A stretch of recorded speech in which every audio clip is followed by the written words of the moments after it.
Buen día para todos. Vamos a hablar hoy sobre el tema de tuberculosis. Cuando uno va a hablar de tuberculosis, la tuberculosis es una enfermedad que tiene muchos espectros. Entonces tiene un espectro fisiopatológico y clínico, tiene un espectro social y tiene un espectro normativo.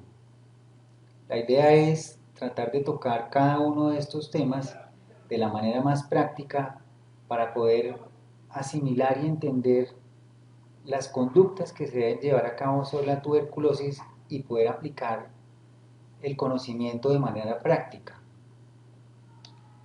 Para hablar de la tuberculosis tenemos que hablar de las micobacterias. Las micobacterias son microorganismos de forma basilar que miden entre 0.4 a 3 micrómetros en promedio. Se tiñen con dificultad pero resisten la decoloración por ácidos y alcohol, de ahí su nombre, ácido-alcohol resistentes, porque tienen una cubierta de cera y la bacteria como tal es rica en lípidos. No se pueden clasificar como gram positivos o como gram negativos y clásicamente para su identificación se ha utilizado la técnica de Ziehl-Neelsen. El Mycobacterium tuberculosis fue descubierto por Robert Koch en 1882. En esta diapositiva podemos ver un cuadro donde hacemos referencia a los tipos de micobacterias y su relación con los humanos. Podemos ver que Mycobacterium tuberculosis, Mycobacterium bovis y Mycobacterium kansasi producen enfermedad en el humano y esta enfermedad puede ser prácticamente indiferenciable. El complejo Mycobacterium avium intracellulare y Mycobacterium fortitrum cheronei se comportan como bacterias oportunistas y Mycobacterium leprae es un capítulo aparte. Tenemos que hablar de la patogenia. Entonces, en la patogenia tenemos que decir que la vía de entrada es por aspiración de gotitas entre 1 a 5 micrómetros que llegan hasta los alvéolos. Tenemos que recordar que partículas superiores a los 5 micrómetros no llegan a los alvéolos porque quedan atrapadas en el moco de la vía respiratoria y son barridas por el epitelio ciliar. Una vez el microorganismo llega al alvéolo, comienza a proliferar y su duplicación se realiza más o menos entre 12 a 24 horas.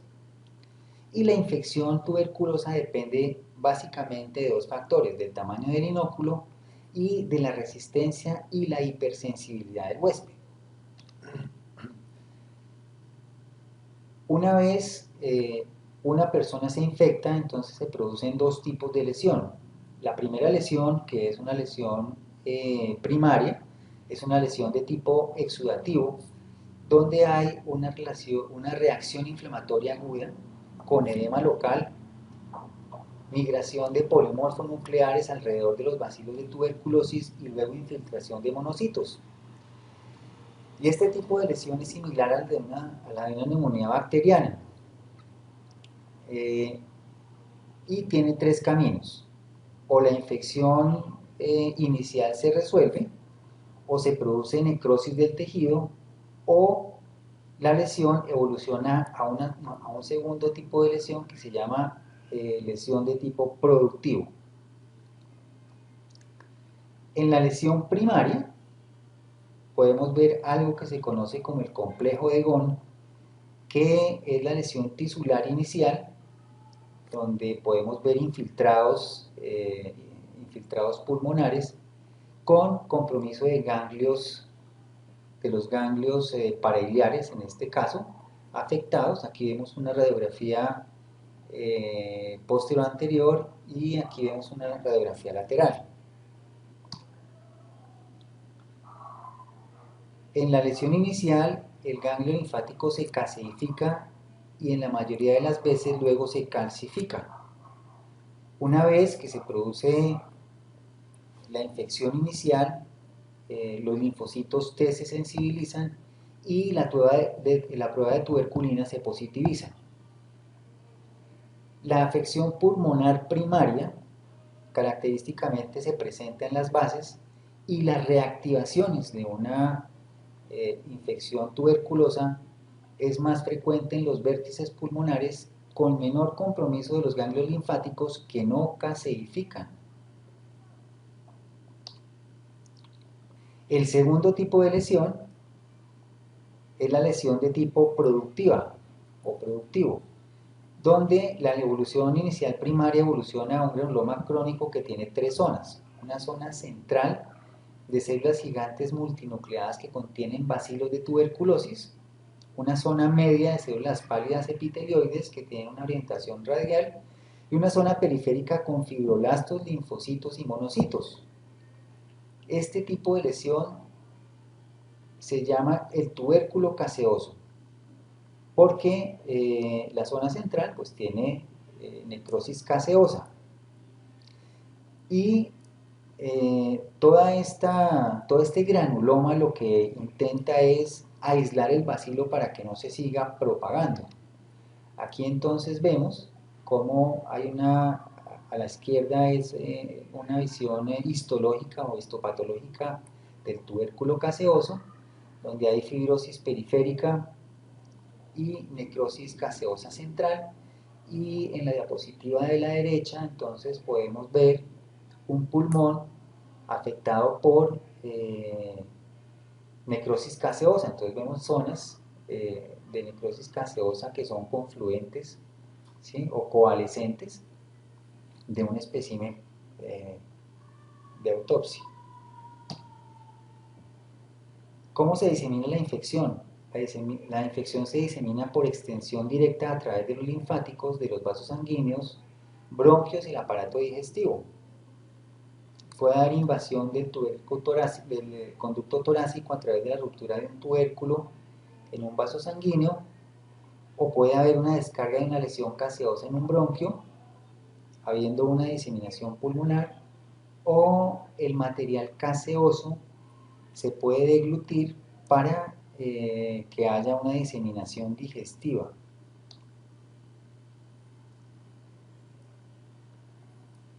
La localización intracelular del microorganismo y su crecimiento intracelular se lleva a cabo en monocitos, en células del sistema retículo endotelial y en células gigantes, y esa localización intracelular es uno de los factores que dificultan la quimioterapia y van a perpetuar la infección.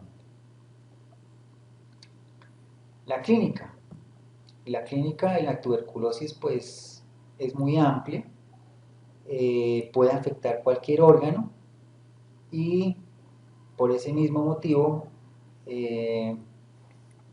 pues los signos son muy variados, pero básicamente un paciente con tuberculosis manifiesta fatiga, debilidad, pérdida de peso, puede tener fiebre, generalmente fiebre, tos subaguda y crónica productiva, hemoptisis, cuando hay compromiso del sistema nervioso central, hay meningitis y hay también afectación, en muchos casos, del sistema urinario.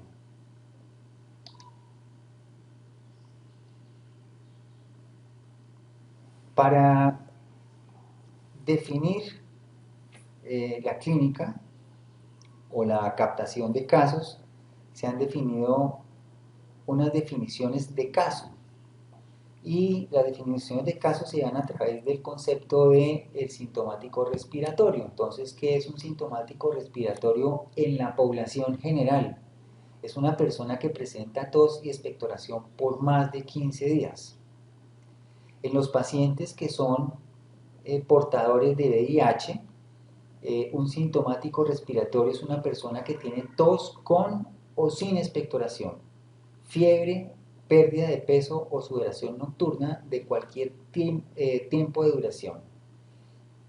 En la población pediátrica, niños, niñas y adolescentes menores de 15 años, sintomático respiratorio es un individuo con tos con o sin expectoración por más de 15 días, fiebre mayor de 8 días, pérdida o no ganancia de peso en los últimos 3 meses, disminución de su actividad o de juego e historia de contacto con un adulto con tuberculosis. Hay unas poblaciones que son poblaciones vulnerables, ¿sí? Que son personas privados de la libertad, grupos étnicos como indígenas, habitantes de calle, migrantes, trabajadores de la salud, población rural o rural dispersa, y el criterio será tos y expectoración por más de 15 días. Cuando estas personas, algunas de estas personas tienen difícil acceso a la atención en salud, podrá tomarse un tiempo menor de sintomático respiratorio cuando exista la presunción de la enfermedad. Para contactos de personas afectadas por tuberculosis se tomará como criterio tos y expectoración de 1 o más días de duración. Las manifestaciones clínicas de la tuberculosis pueden variar de acuerdo con la edad, con el estado inmunológico, con la presencia de comorbilidades y obviamente del órgano afectado. Por lo tanto, y por todo lo anterior, se podrá definir la presunción de la enfermedad frente a una tos persistente sin expectoración. Y es muy importante tener en cuenta que la sospecha clínica puede hacerse de acuerdo con el criterio médico, aún en ausencia del criterio de sintomático respiratorio.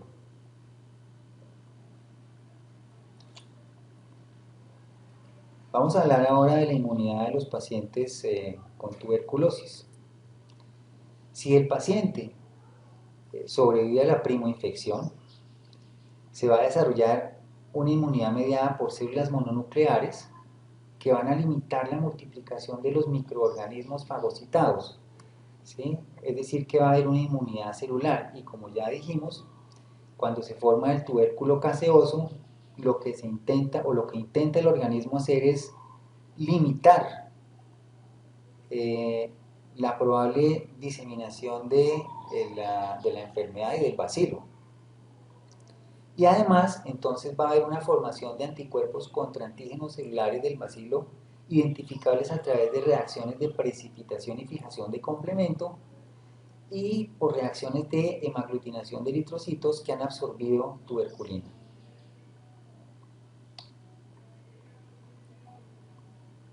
Se adquiere además una hipersensibilidad al bacilo, que es responsable de la reacción positiva de la tuberculina, y la tuberculina son tuberculoproteínas reactivas, o sea, proteínas del bacilo tuberculoso reactivas que han sido estandarizadas y purificadas, y se llama DPP o PPD, que significa derivado proteico purificado estandarizado.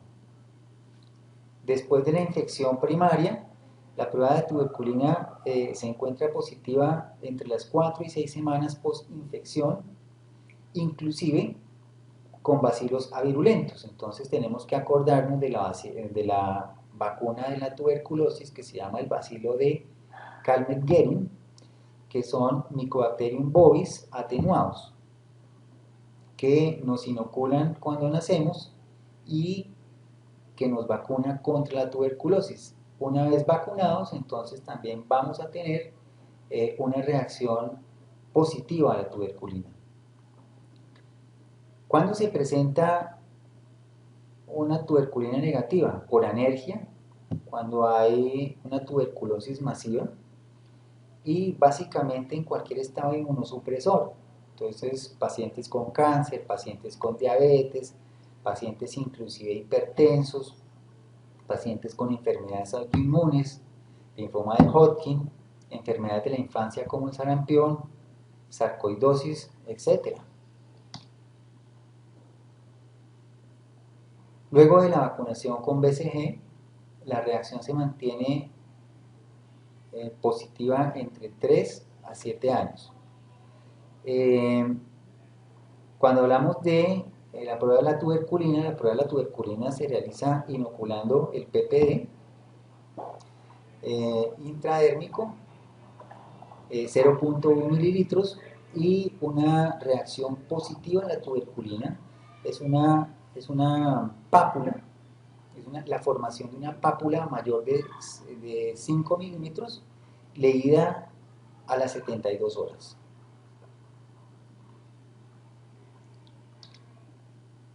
¿Cómo se clasifican los casos? Entonces se clasifican por la localización anatómica, por la historia previa del tratamiento, por el estado serológico con respecto al VIH. Por la clasificación, por la localización anatómica tenemos una tuberculosis pulmonar y una tuberculosis extrapulmonar. La tuberculosis pulmonar es cualquier caso bacteriológicamente confirmado o clínicamente diagnosticado de tuberculosis que afecta el parénquima pulmonar o el árbol laringo bronquial. Y una tuberculosis extrapulmonar se refiere a cualquier caso bacteriológicamente confirmado o clínicamente diagnosticado de tuberculosis que afecta a otros órganos que no sean los pulmones. Por la historia previa del tratamiento. Un caso nuevo es un caso que no ha sido tratado o que ha recibido medicamentos antituberculosos por menos de un mes. Y un caso previamente tratado es una persona que ha recibido un mes o más de medicamentos antituberculosos en el pasado. La clasificación basada en el estado de la prueba de VIH. Entonces, persona con tuberculosis y VIH. Cualquier caso bacteriológicamente confirmado o clínicamente diagnosticado de tuberculosis con un resultado positivo de la prueba de VIH.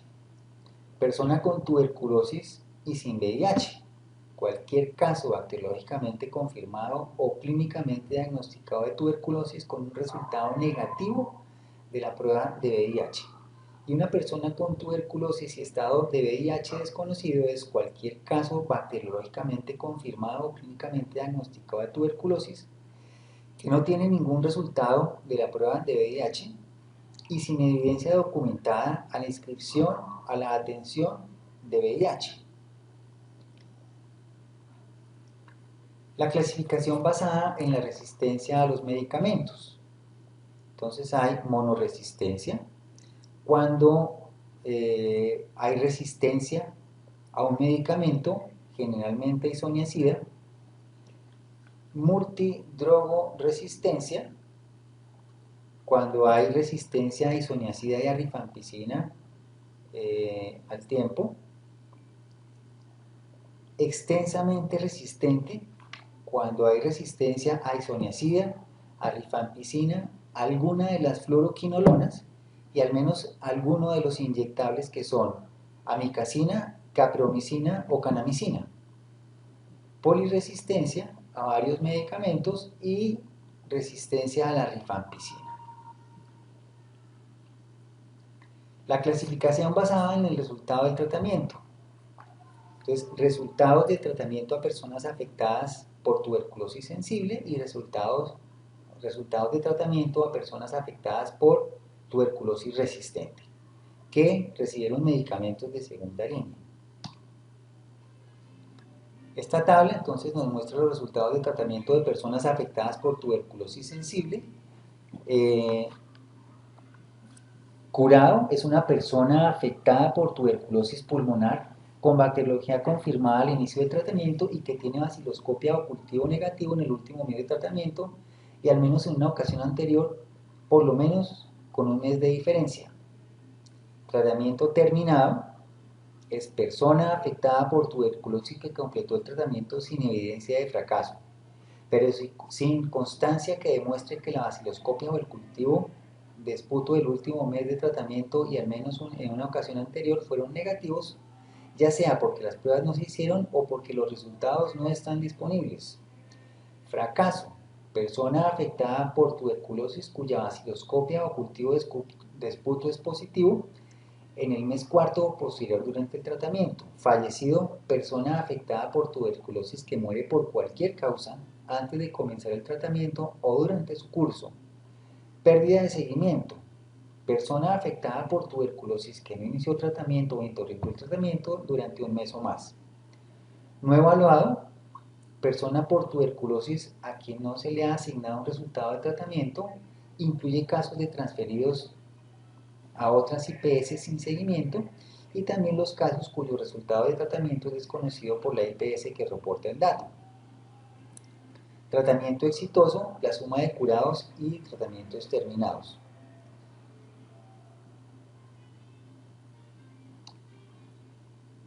Resultados del tratamiento de personas afectadas por tuberculosis resistentes que recibieron medicamentos de segunda línea. Curado, persona con tratamiento completo que según lo recomendado por la política nacional sin evidencia de fracaso, y 3 o más cultivos negativos consecutivos con intervalo de por lo menos 30 días entre ellos en los últimos meses de tratamiento. Tratamiento terminado, persona con tratamiento completo según lo recomendado por la política nacional sin evidencia de fracaso, pero sin constancia de 3 o más cultivos negativos consecutivos con al menos 30 días de intervalo en los últimos meses de tratamiento. Fracaso.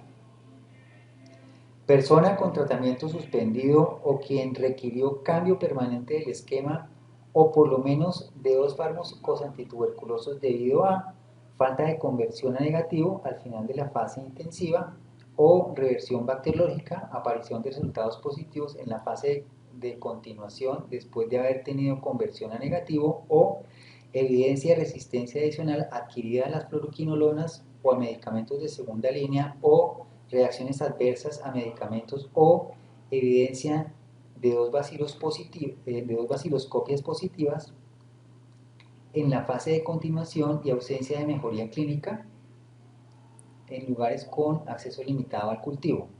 Aquí hay 2 conceptos y uno es la conversión a negativo y otro es la reversión bacteriológica. La conversión a negativo es un paciente que estando recibiendo el tratamiento antituberculoso se negativiza en los cultivos y una vez negativizado entonces se puede producir la reversión bacteriológica. La reversión bacteriológica quiere decir que después de que el paciente estuvo negativo vuelve otra vez a tener cultivos positivos. Bueno, fallecido, persona afectada con tuberculosis que muere por cualquier razón antes o durante el curso del tratamiento. Pérdida en el seguimiento, persona cuyo tratamiento fue interrumpido durante un mes o más. Persona que no inició tratamiento para tuberculosis farmacoresistente. No evaluado, persona a la que no se le ha asignado ningún resultado del tratamiento. Esto incluye casos de transferidos a otras IPS sin seguimiento y cuyos resultados del tratamiento se desconocen. Tratamiento exitoso es la suma de curados y los tratamientos terminados. Hay que aclarar que estas tablas son referencia de la resolución 227 del 2020, que son los lineamientos para la prevención y control de tuberculosis del Ministerio de Salud. Caso de tuberculosis descartado. Personas que iniciaron tratamiento para tuberculosis por criterio médico, pero que como resultado de las pruebas diagnósticas o por criterio clínico del equipo médico tratante se descarta el diagnóstico de tuberculosis. El diagnóstico. Entonces, primero hacemos referencia a la clínica. Entonces, tenemos que tener en cuenta, y volvemos a la definición de los casos de sintomático respiratorio, hay que tener en cuenta la definición de sintomático respiratorio para la sospecha clínica de tuberculosis. Y hacemos énfasis en que la clínica también depende del compromiso orgánico, porque no todas las tuberculosis son pulmonares, la mayoría son pulmonares, pero pueden tener otras afecciones orgánicas. Si el paciente tiene síntomas respiratorios, pues debemos sospechar tuberculosis pulmonar si nos concuerda con alguna de las definiciones de caso. La tuberculosis extrapulmonar se presenta entre el 10 al 20% del total de casos de tuberculosis y es más frecuente en personas inmunocompetentes y hasta un 60% en personas con VIH-Sida severamente inmunocomprometidas.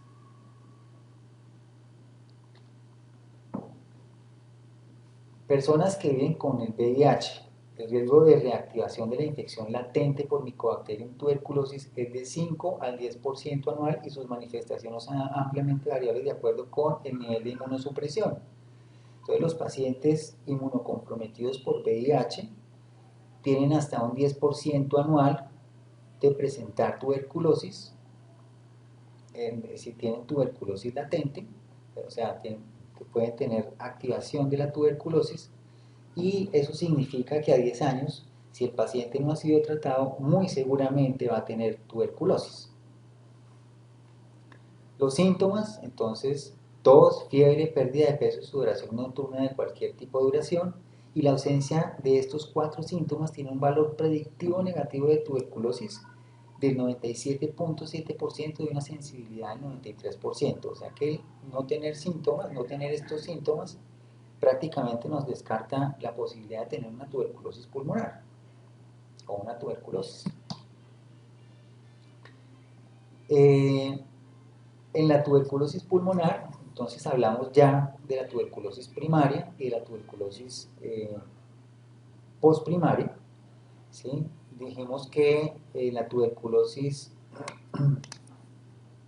primaria, una radiografía normal de tórax tiene un valor altamente predictivo negativo. Encontramos consolidaciones parenquimatosas, las adenopatías pariliares y traqueales que componen junto con el exudado el complejo de Ghon. Puede haber tuberculosis miliar. Es recomendable tomarle en lo posible a los pacientes una tomografía de sal computada de tórax, y podemos observar también opacidades nodulares, cavitaciones y derrame pleural. Y como ya dijimos, en las tuberculosis postprimarias hay opacidades y cavitaciones en el segmento apical o en los lóbulos superiores. Pueden haber también atelectasias cicatriciales, cavitaciones entre un 40 y un 87% y diseminaciones broncógenas con broncoestenosis y broncoectasias. Es importante el nexo epidemiológico. Estar expuesto o ser contacto de un caso confirmado de tuberculosis bacilífera hace positivo este criterio que se llama el signo de Conde positivo.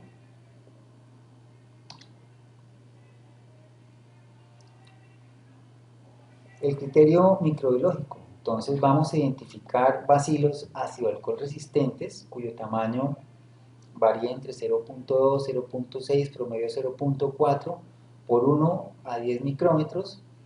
Es un bacilo con una bicapa lipídica aerobia estricta, son resistentes al frío, a la congelación, a la desecación. Su replicación se lleva a cabo entre 12 a 24 horas. Son sensibles a la luz ultravioleta y podemos identificarlos después de que hay entre 5.000 a 10.000 bacilos. La baciloscopia seriada de esputo tiene una sensibilidad entre 30 a 60% en menos de 24 horas, con una expectoración entre 3 a 5 mililitros. Depende de la calidad de la muestra y disminuye la sensibilidad en la detección de casos paucibacilares, entonces en niños y en pacientes inmunocomprometidos. Se utiliza para seguimiento del tratamiento y se debe cultivar en medio líquido cualquier muestra de baciloscopia que resulte positiva. Si las 3 muestras son negativas, se debe cultivar preferiblemente la muestra de mejor calidad.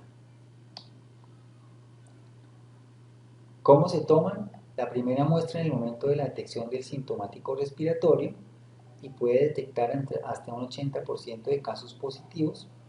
La segunda muestra al día siguiente, el primer esputo de la mañana tomado en casa, detecta hasta el 15% de casos positivos, y la tercera muestra en el momento de la entrega de la segunda muestra y detecta hasta un 5% de casos positivos. Los estudios histopatológicos pues, se llevan a cabo en los órganos afectados y de acuerdo con la necesidad de hacerlos. Van a haber granulomas con necrosis de calcificación y Sil-Nielsen positivos en la biopsia de cualquier tejido. Es criterio diagnóstico de tuberculosis, excepto en casos de adenitis postvacunal por BCG. Cuando no se pueda demostrar histopatológica ni microbiológicamente la tuberculosis, se debe acudir a métodos diagnósticos complementarios de acuerdo con la evaluación clínica de cada caso. En el diagnóstico, entonces, también tenemos el cultivo líquido para Mycobacterium tuberculosis. El cultivo líquido para el diagnóstico de tuberculosis es un método de laboratorio que permite identificar entre 10 a 100 bacilos por milímetro cúbico en una muestra de esputo con una sensibilidad entre un 90 y un 96% en un tiempo de detección entre 2 a 3 semanas. Antes del cultivo líquido teníamos el cultivo en medio sólido. Se utilizaba el medio de Lowenstein-Jensen, pero necesitaba hasta 90 días para poder positivizarse el cultivo.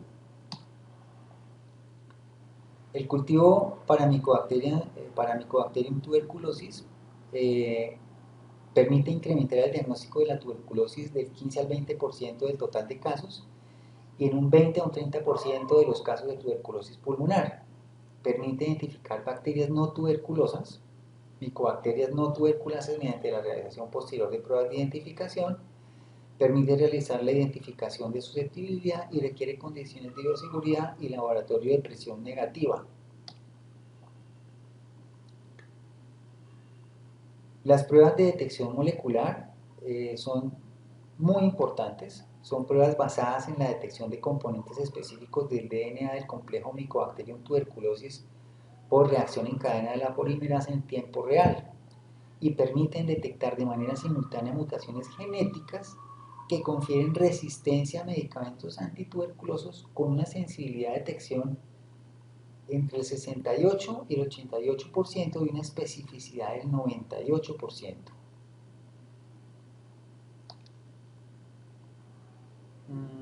La prueba de interferón, que se llama IGRA, en inglés traduce interferón gamma release assay.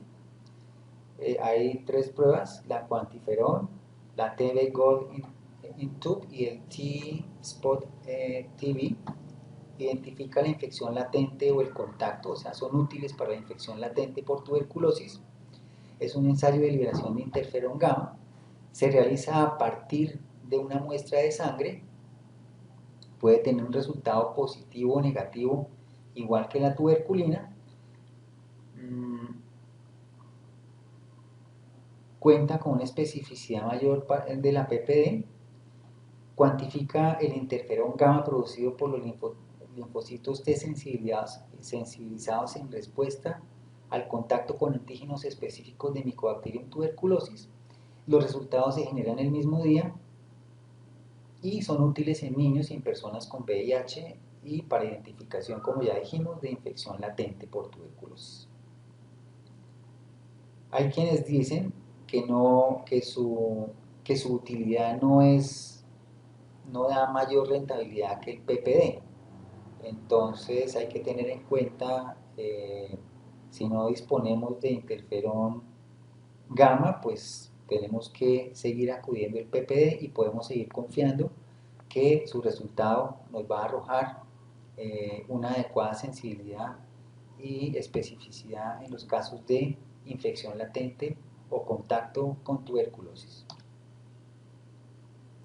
Hay una prueba que es una prueba rápida que se llama lipoarabinomanano en orina, que es utilizable en personas adultas con VIH en el contexto hospitalario como apoyo en el diagnóstico de tuberculosis pulmonar o extrapulmonar, con una sensibilidad demostrada entre el 52% y una especificidad del 87% en personas sintomáticas para tuberculosis que viven con VIH, una sensibilidad del 62% y una especificidad del 84% en este grupo de pacientes independientemente de su sintomatología, y está cubierta por el plan obligatorio en salud. Vamos a hablar ahora de la epidemiología. En el mundo existen millones de casos de enfermedad activa y muerte, a pesar de que existe tratamiento disponible, barato y efectivo. Y la tuberculosis afecta de manera desproporcionada a las personas más pobres, tanto en los países ricos como en los países desarrollados, como en los países en vías de desarrollo. La mejor implementación de intervenciones y avance en el diagnóstico los medicamentos y las vacunas han aumentado las perspectivas en su control a nivel mundial. En el 2011 se informaron 8.7 millones de casos nuevos, de los cuales 13% tenían coinfección con VIH y 1.4 millones de muertes, incluyendo 430.000 coinfectados con VIH. Se presentaron 310.000 casos nuevos multiresistentes a isoniazida y rifampicina. Muchos de los casos nuevos se atribuyen a estos factores. En primer término, desnutrición, y por eso es que hablamos que afecta a las personas más pobres, tanto en países ricos como en países desarrollados, subdesarrollados y en vías de desarrollo. La coinfección con el VIH, los desórdenes asociados al uso de alcohol, el tabaquismo, especialmente en varones, pacientes diabéticos y pacientes inmunocomprometidos por cualquier causa, cáncer, enfermedades autoinmunes, diabetes, como ya dijimos, etcétera, etcétera. Trasplantados. Esta es un mapa de la incidencia de tuberculosis en el mundo en 2011.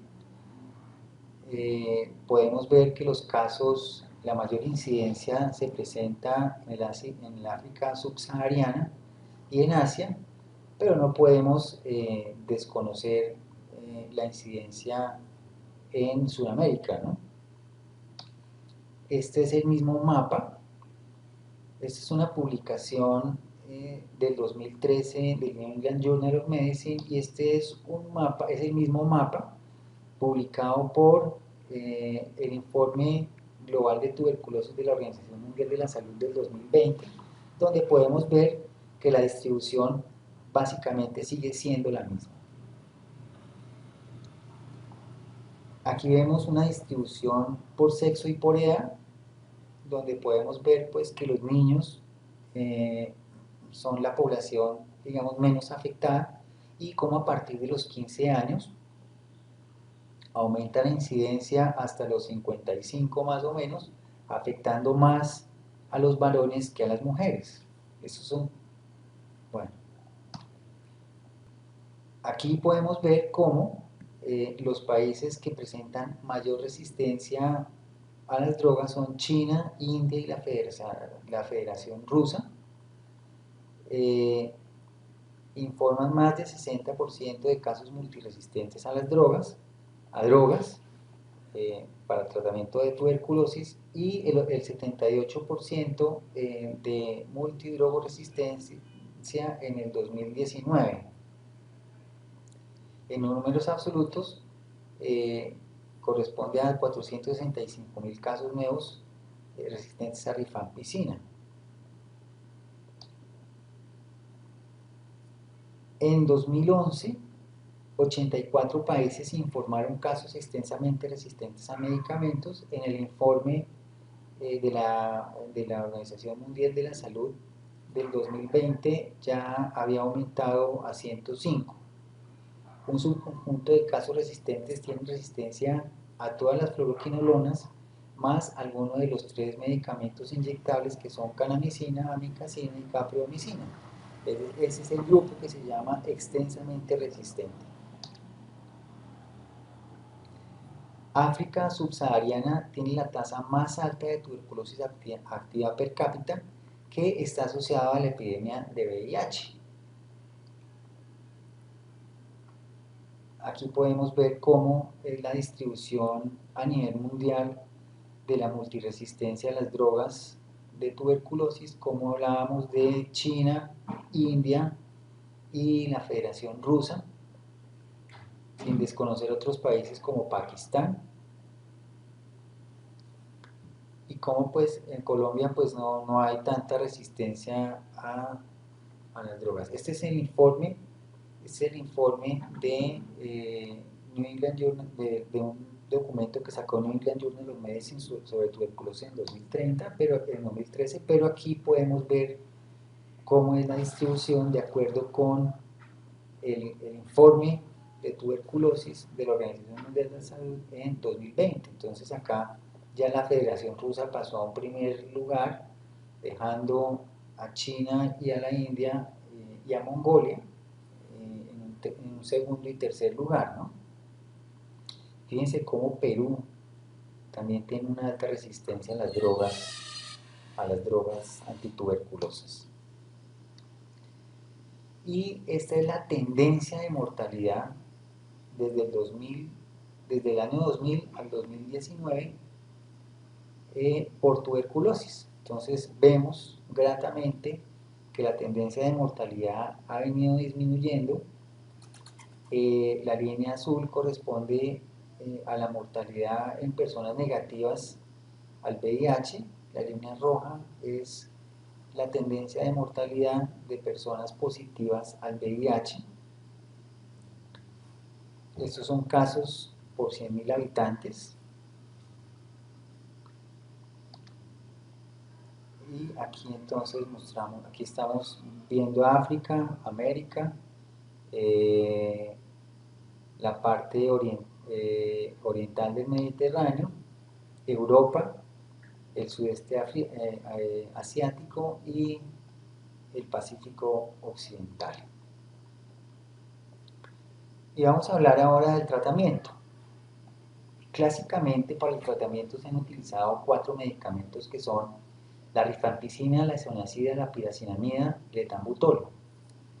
Y siempre se conjugan los 4 medicamentos porque se ha visto que la conjugación de los medicamentos disminuye la resistencia a alguno de ellos. Aquí están las dosis recomendadas de medicamentos para el tratamiento de tuberculosis activa en adultos y niños o niñas con peso mayor o igual a 25 kilogramos. Entonces tenemos de rifampicina, la dosis diaria en miligramos por kilogramo son 10, de 8 a 12. De isoniazida, la dosis diaria es de 5 miligramos por kilogramo, de 4 a 6. De piracinamida de 25, de 20 a 30. Del etambutol, la dosis diaria es de 15 a 20 miligramos por kilogramo de peso.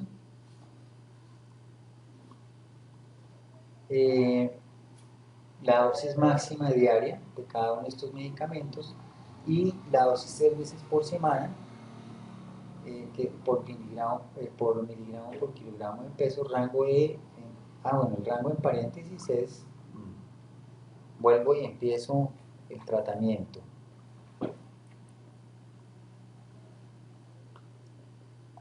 Para hablar del tratamiento, entonces tenemos que hablar de los 4 medicamentos clásicos utilizados para el manejo de la tuberculosis.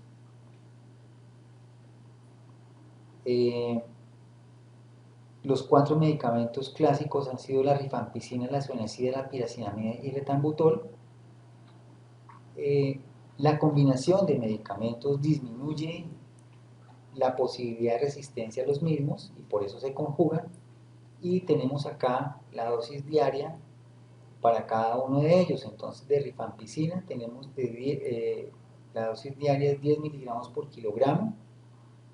El rango es entre 8 a 12. La isoniazida es 5 miligramos por kilogramo de peso.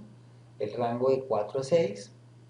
De piracinamida 25 miligramos por kilogramo de peso en un rango de 20 a 30. Y de etambutol 15 miligramos por kilogramo de peso en un rango de 15 a 20.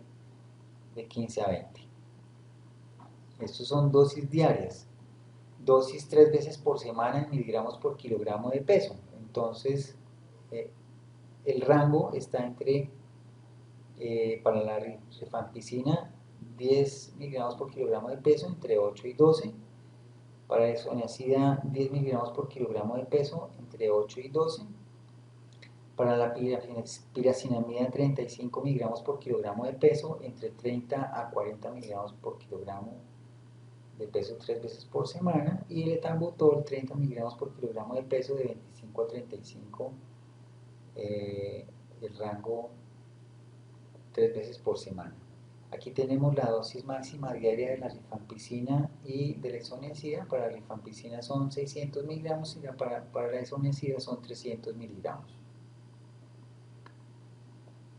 Y aquí tenemos las dosis recomendadas de medicamentos para el uso en el tratamiento de la tuberculosis activa en niños o niñas con peso menor a 15 kilogramos. Entonces, de rifampicina 15 miligramos por kilogramo, de 10 a 20 miligramos por kilogramo, de isoniazida 10 miligramos por kilogramo en un rango de 7 a 15, de la piracinamida 35 miligramos por kilogramo en un rango de 30 a 40 miligramos por kilogramo, del etambutol 20 miligramos por kilogramo en un rango de 15 a 25 miligramos por kilogramo, y aquí también están las dosis máximas que son iguales a los de mayores de 25 kilos.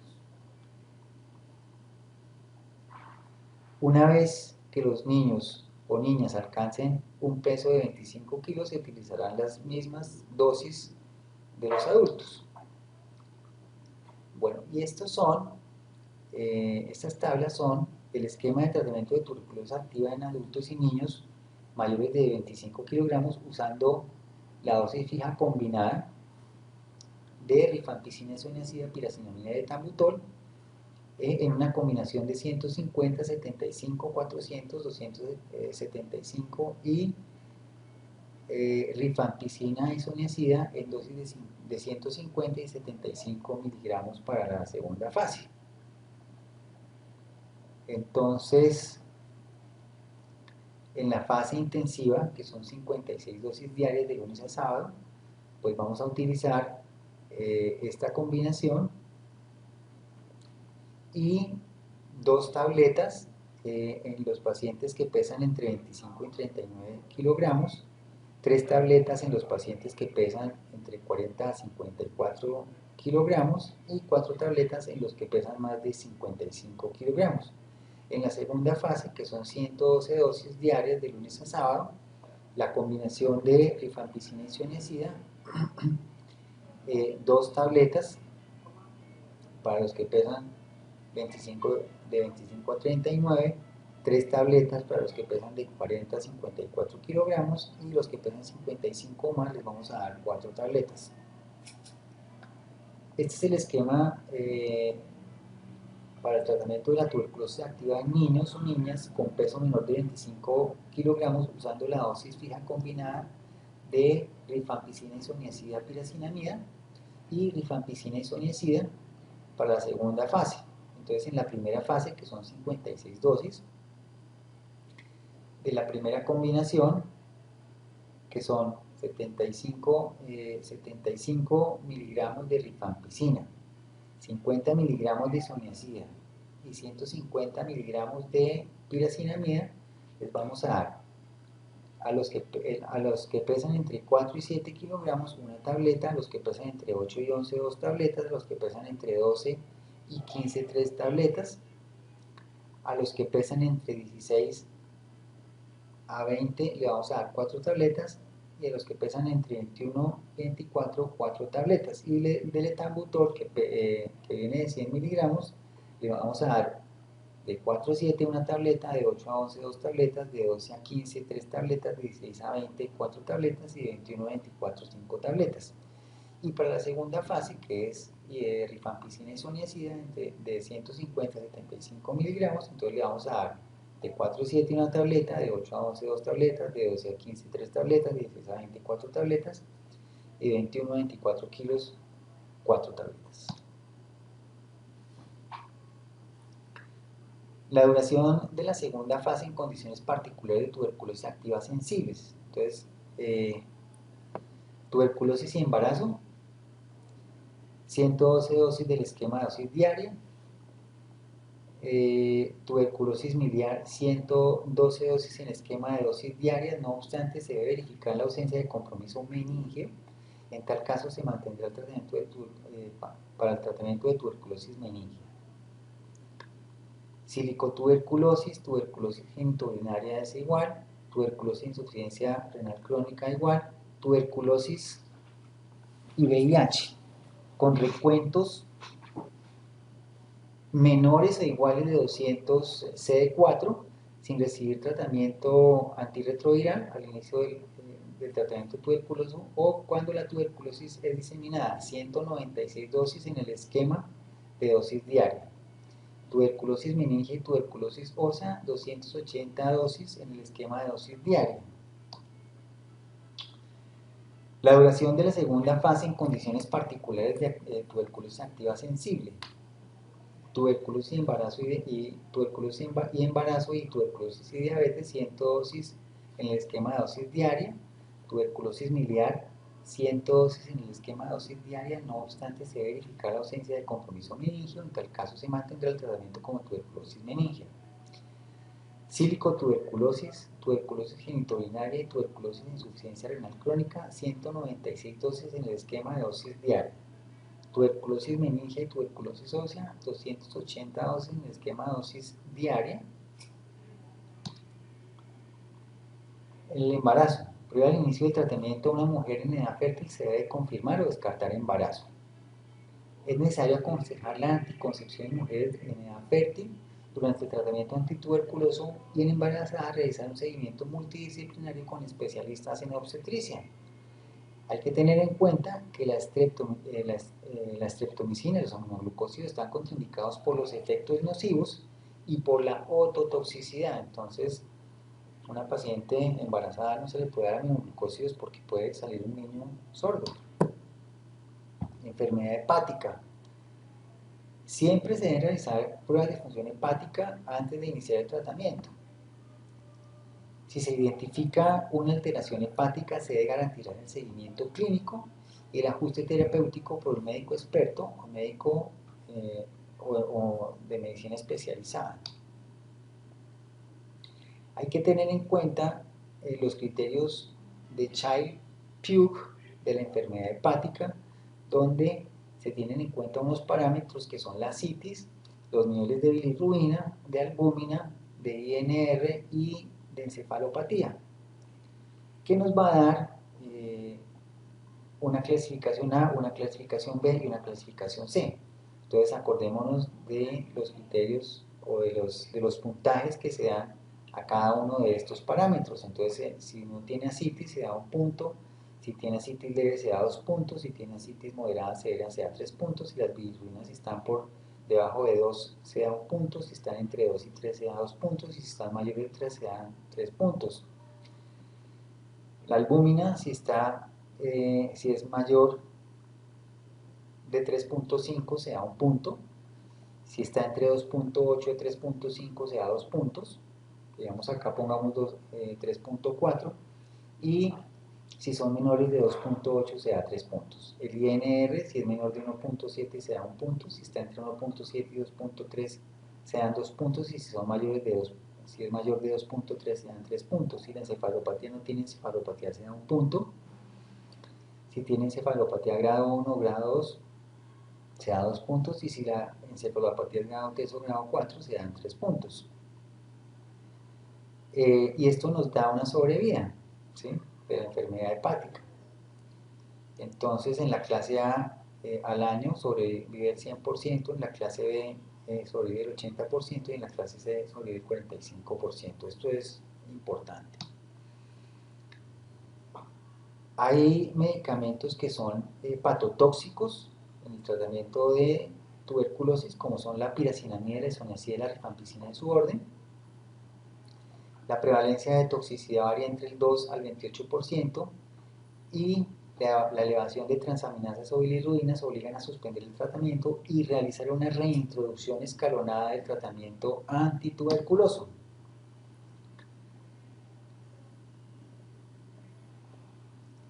Los criterios para evaluar la suspensión de los medicamentos hepatotóxicos. Cuando la alanino-aminotransferasa tiene un valor de 3 veces por arriba del normal en presencia de síntomas, cuando la alanino-aminotransferasa tiene un valor 5 veces superior al normal sin síntomas, cuando los valores de bilirrubina total superan los 2 miligramos por ciento y cuando hay reacciones dermatológicas severas. Y esta es la forma como se realiza la reintroducción escalonada o el inicio escalonado en el tratamiento tras la suspensión por hepatotoxicidad. Entonces, de rifampicina, el primer día se dan 150 miligramos, el segundo día se dan 150 miligramos, el tercer día se dan 300 miligramos, el cuarto día se dan 600 miligramos y de ahí para adelante se siguen dando 600 miligramos. Al reintroducir la isoniazida se hace en el día quinto y la dosis en el día quinto son 100 miligramos, en el día sexto son 100 miligramos, en el día séptimo son 200 miligramos y en adelante se dará la dosis completa. Y para la piracinamida entonces se dará el día noveno, se iniciará el día noveno 400 miligramos, el día décimo 400 miligramos, en el día 11 800 miligramos, en el día 12 800 miligramos y del día 13 hacia adelante se completará la dosis.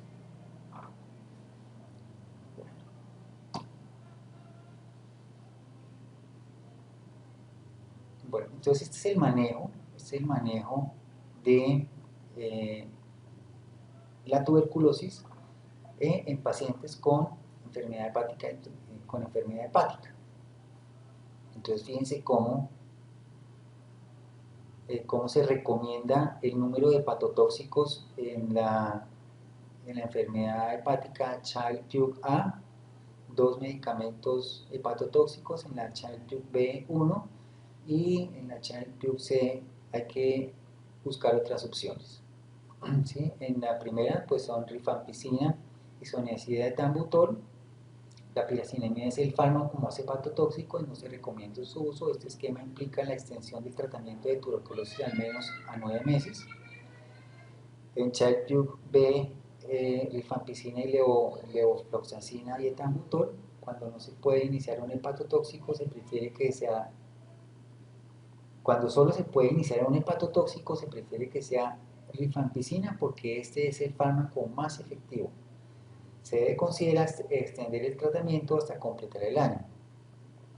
Y el Child-Pugh B, entonces tenemos que hacer uso de otros fármacos como etambutol, levofloxacina, moxifloxacina, amicacina, kanamicina y cicloserina. Y la duración del tratamiento irá hasta los 18 meses. En insuficiencia renal, no se requiere considerar ajustes de isoniazida ni de rifampicina, pero sí de etambutol y piracinamida. En el caso de estos dos últimos, igual dosis por kilogramo de peso día, pero no cada 24 horas, sino cada 48 horas, entendiéndose solo 3 veces por semana, cuando la depuración de creatinina es menor de 30 mililitros por minuto, es decir, una enfermedad renal crónica estado 3B y 4. Aquí tenemos el esquema de manejo de tuberculosis en pacientes con insuficiencia renal de acuerdo con los niveles de depuración de creatinina. Cuando la depuración de creatinina está por debajo de 30 mililitros por minuto en la fase intensiva, de lunes, miércoles a viernes, entonces se utilizará rifampicina, isoniazida, piracinamida, etambutol, dosis calculadas por kilogramo de peso. Martes, jueves y sábado, rifampicina, isoniazida, dosis calculadas por kilogramo de peso.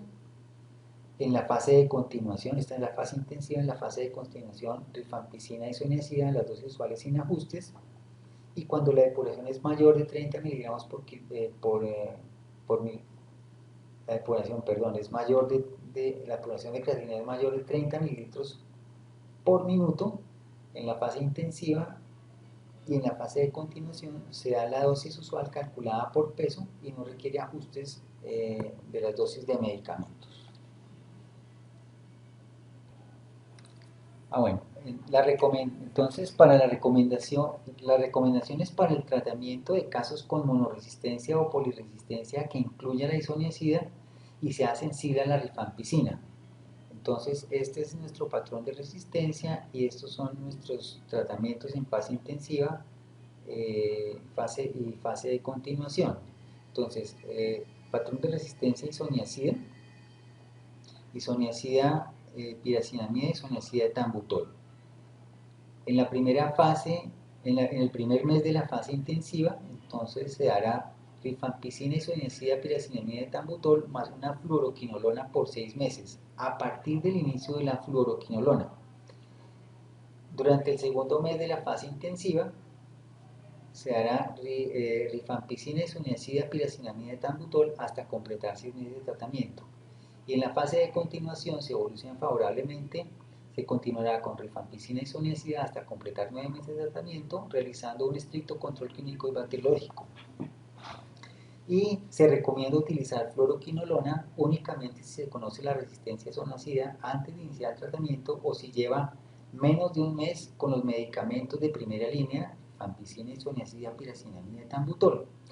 La inadecuada indicación de la fluoroquinolona pone en riesgo de amplificación y puede generar casos de resistencia más complejos.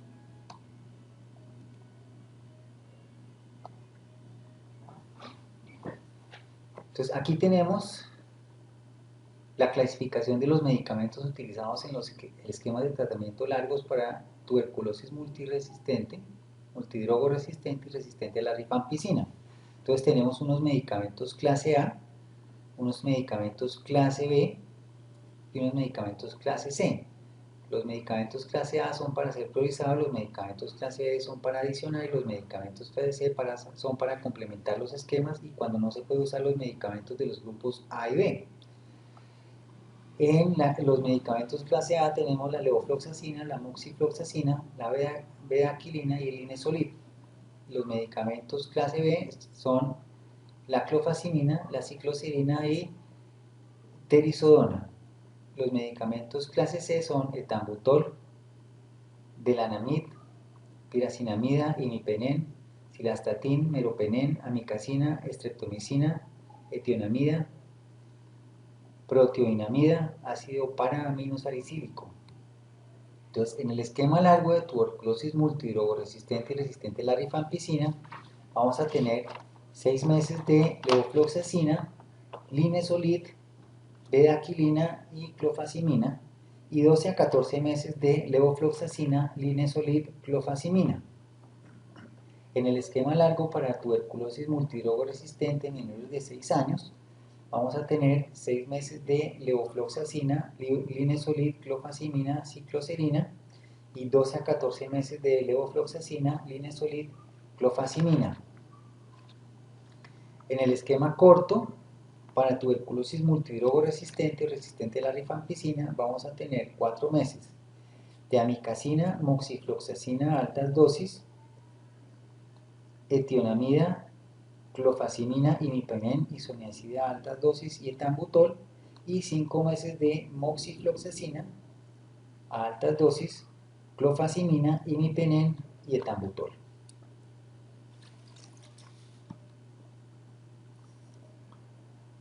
Bueno, vamos a hablar aquí de infección latente tuberculosa. Entonces, como ya dijimos, los grupos priorizados para la búsqueda de infección tuberculosa latente son niños o niñas menores de 5 años en contacto con personas afectadas con tuberculosis pulmonar, personas que conviven con VIH,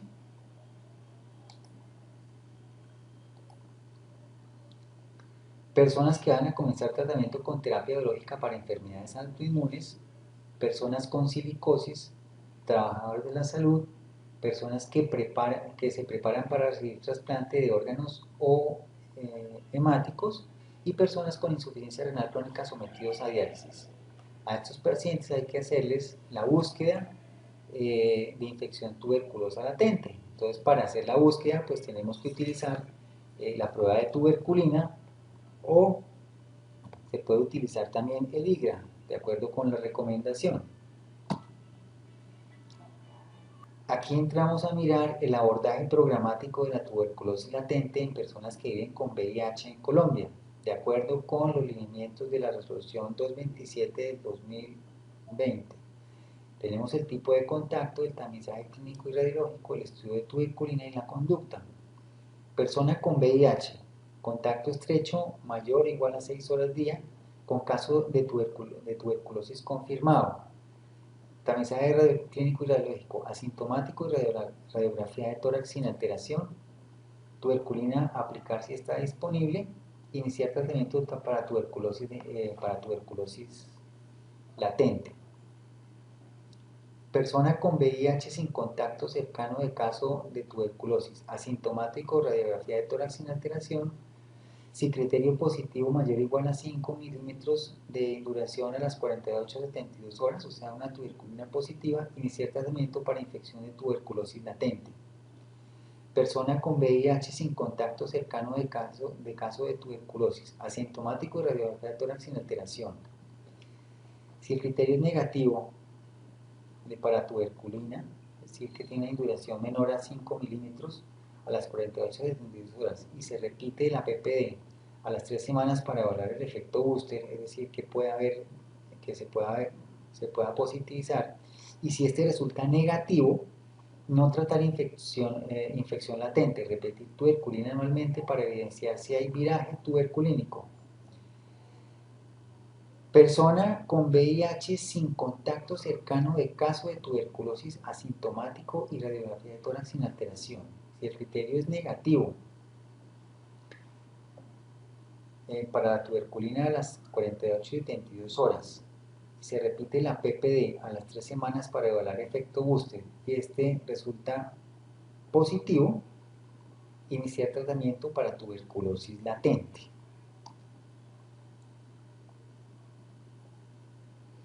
Estos son los esquemas para la tuberculosis latente.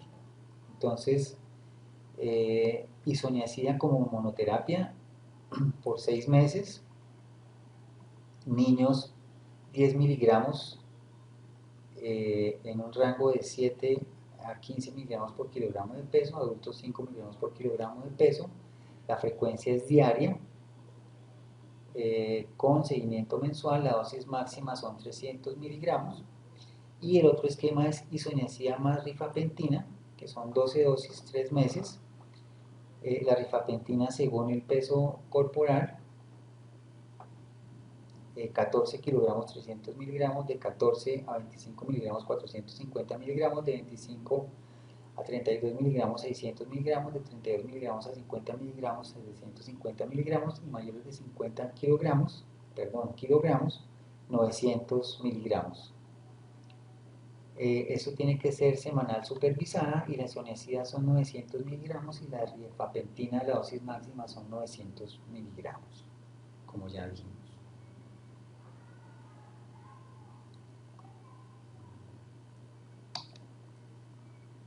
Bueno, tratamiento de la tuberculosis y la VIH. Cuando el recuento de CD4 es menor de 50 células por microlitro, iniciar tratamiento antirretroviral a las 2 semanas de iniciado el tratamiento antituberculoso. Cuando el recuento de CD4 es de 50 a 200 células por microlitro, iniciar tratamiento antirretroviral lo más pronto posible, dentro de las 2 a 8 semanas de inicio del antituberculoso, una vez se haya logrado la tolerancia apropiada a los antituberculosos y se haya trabajado de manera pertinente la adherencia a los manejos. Cuando el paciente tiene diagnóstico de tuberculosis con compromiso del sistema nervioso central, no se recomienda el inicio de antirretrovirales antes de 8 semanas de iniciado el tratamiento antituberculoso. Y en esta diapositiva entonces tenemos los medicamentos antirretrovirales para el tratamiento de la VIH en pacientes con tuberculosis. Entonces, la opción preferida son los inhibidores de nucleócidos, tenofovir, disoproxil, furamato, 300 miligramos, emtricitabina, 200 miligramos día. El tercer fármaco, enfaviren, 600 miligramos día, y es el esquema preferido solo en casos en que sea imposible su uso por contraindicación clínica o resistencia. Se considerarán los esquemas alternativos, y que estos son los esquemas alternativos. Alternativa 1, Raltegravir 800 miligramos cada 12 horas. Usar la doble dosis hasta 2 semanas luego de suspender la rifampicina, raltegavir 400 miligramos cada 12 horas. Puede considerarse solo en pacientes con carga viral menor de 1000 copias por mililitro. Dolutegravir 50 miligramos cada 12 horas, usar la doble dosis hasta 2 semanas luego de suspender la rifampicina. Un inhibidor de la proteasa. Solo considere esta opción cuando por razones de perfil de resistencia del virus sea imposible utilizar inhibidor de la proteasa. Implica tener disponible rifabutina en vez de rifampicina y disponibilidad de medicamentos antituberculosos en presentación individual, los cuales tendrán que ser provistos por la aseguradora del paciente. Inhibidor de proteasa, cambio de rifampicina por levofloxacina o moxifloxacina. Esta es una opción solo cuando sea necesario el uso de inhibidor de proteasa y sea imposible cambiar la rifampicina por rifabutina e implica prolongar el tratamiento antituberculoso al menos un año. Bueno.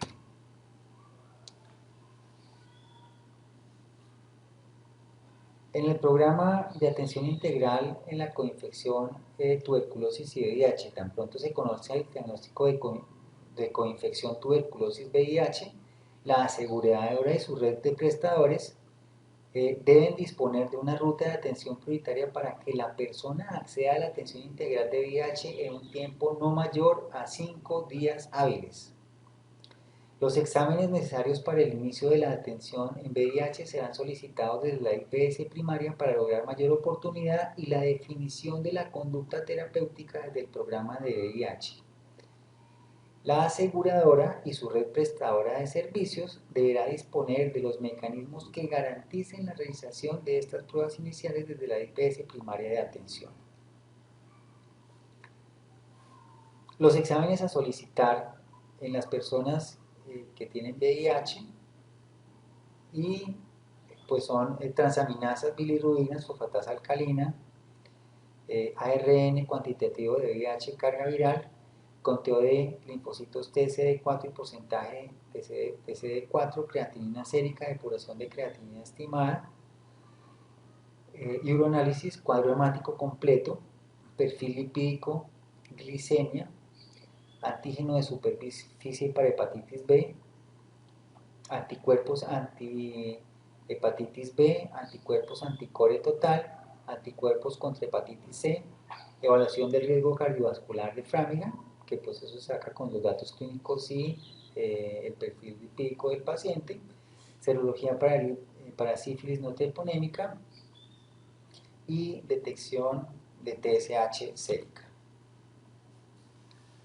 La profilaxis con trimethoprim sulfa. Toda persona con tuberculosis y VIH deberá recibir profilaxis para infecciones con trimethoprim sulfametaxazol 160 a 800 miligramos diarios.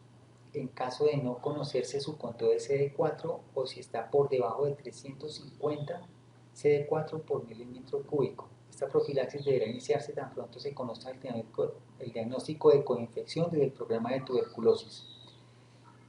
El equipo clínico de la atención de VIH definirá su continuidad. Y aquí terminamos la presentación. Espero que haya sido de utilidad práctica para todas las personas que en algún momento tengan la oportunidad de ver estos pacientes con tuberculosis, haciendo énfasis en que la coinfección con VIH es muy frecuente. Y quedo atento a las preguntas. Muchas gracias.